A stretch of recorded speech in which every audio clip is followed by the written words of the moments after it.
Hi, I'm Richard Rindak, and this is The Great Game. Last time, Ken and I concluded the Battle of Guilford Courthouse. The game took an abrupt turn when the Americans were rebuffed in their assault against Cornwallis.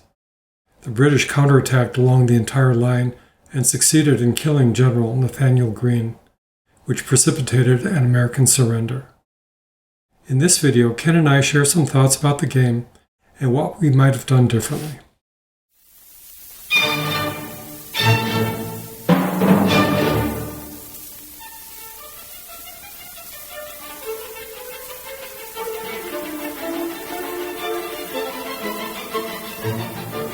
All right, Ken. So what did you think of the last game? The last game was great right up until the last turn. Yeah, things turned around quickly. Well, they came down off their creek attacking Cornwallis. They go, okay, we'll bring the entire weight of the Continental Army down on them. In hindsight, looking at the 4-to-1 table, if you look at that, I would need to have gotten a 5 or greater. That's about 50%.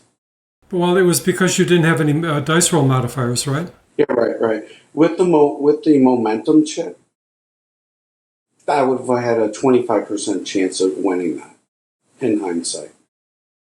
And you had a 75% chance of winning that. Right. What you mean is the British had the momentum chip, which could have forced a reroll if you got a good result. Anyway, so if I was only at 50% as it was, because I would need a D. I'd need a 5 or greater on the chart at 4-to-1. 4-to-1 sounds good. Oh, look at you got 4-to-1. That sounds great. You go in there, but if you look at the chart and you go, hey, I really only have a 50% to 50% chance of coming out on top of that one because I need at least a D. Yeah. So if you have a momentum chip and then you make the re-roll, that gives me only a 25% chance of winning that battle, even though I'm at 4-to-1. Yeah. Well, would you do it differently now, or? Well, absolutely. Knowing that, because one thing I don't generally do as a player is to figure. I don't figure out odds. I don't like to do that, and try to. I like to go at it with what I think I need to go at it. As it turns out, I went at it with everything I needed, which was 4-to-1. Problem being, I had no modifiers. So what should I have done is just backed off. Just backed off and made another line and made you go up there and attack it. Well, but the nail in the coffin was the final attack by O'Hara against Greene. So, but there's a couple of things that I would point out about that. So the Maryland, Greene used to be stacked with the 1st Maryland, right? He's a +2 morale. And then with the 2 militia. But I can't remember, but was it a rifle fire, or what caused the 1st Maryland to retreat? That was my 0 roll, and I got the Oh, R. that's right, your leader. That's what right. did it. Yes. Yes, that was the 0 result. They were going to get a 75% chance of getting a bad result anyway. Yeah. Basically. But here's my point. The 1st Maryland was forced to retreat based on the 0 die roll. And then I come back, and basically I'm attacking all across my line in the central part. And I've got O'Hara then attacking the stack at 2-to-1 because I've still got 6 combat strength versus your 3, which are all militia. I ended up with a +4 modifier, 2-to-1 +4. And then I got a decent roll. I mean, it's kind of in the middle. It was a 6, but 6 + 4 is 10. Well, the 10 at 2-to-1 is a step loss and a leader loss and a momentum chip. That was huge. And I think the lesson in there, at least in my mind, is all other things being equal, I would rather have more dice roll modifiers in my favor than more odds.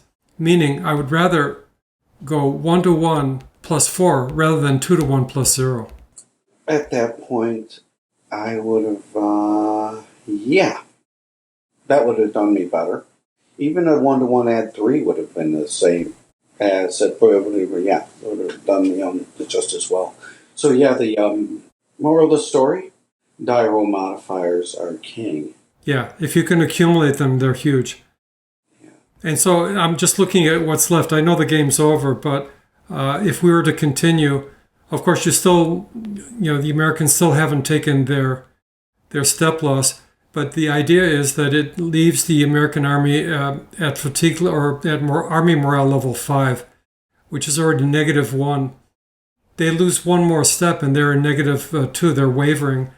And the strategy for the British would then be to go after the militia and try and knock your morale down even further. So I would stay away from your +2 morale guys. I'd go after the weak ones and try and knock you down another level and, sort of force the issue if we were going to continue. I mean, if I were in your shoes, I would have done the same thing. I would have just said, no, this is just too much. It's too deep of a hole to overcome. Now, the other thing I would mention is there's some action going down in the southern part by New Salisbury. I'm kind of happy with the way that worked out from the British perspective because I sent a couple of weak units, a 1 and a 2 SP with weak morale, but they managed to come down and basically almost pin down a full column and keep them away from the main action. So that, even if they didn't engage for the rest of the battle, they did their job. They're sort of a diversion, if you will. Yeah, I would say this about dragoons. If you use them, here's how it pans out. The British had two choices. They could go up the road with the dragoons. They can go forward down the road with the dragoons. You go forward down the road with the dragoons, which allows me to slow your column down with my dragoons because I have a couple different ones. I can go both ways. Right. So I'm either going to slow you down going to the crossroads over by New Salisbury, or I'm going to slow you down headed up with your main column. I think it's almost imperative that the British stick Tarleton with the main column so he can break the main column, can not get slowed down by the cavalry, and they can get up there as fast as they can. Yeah. There. That's all we have for now. Thanks for watching.